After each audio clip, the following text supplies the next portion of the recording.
out and on the market.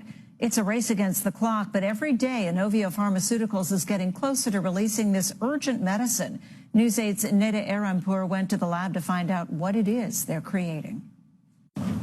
The eyes of the world watching and waiting for what comes out of this lab. Inovio Pharmaceuticals in Sorrento Valley taking on the crucial task of creating the COVID-19 vaccine. They've done it before for Zika and for the Middle East respiratory syndrome known as MERS, even a vaccine for Ebola. It's something we're trained to do, and say all the infrastructure's here and the expertise is in-house. This was actually published data from the Chinese scientists. When Chinese scientists released the virus's sequence on January 19th. What they did, they isolated it and then they sequenced it. Inovio researchers got to work, and within 3 hours they had a vaccine. We have an algorithm which we've designed, and we can basically put that sequence into our algorithm and come up with our DNA medicine in that short amount of time. Yes, it only took 3 hours for these smart minds to come up with what may stop the global spread of a deadly virus that has all but turned major neighborhoods in China into ghost towns. With tens of thousands in quarantine and suffering from this virus,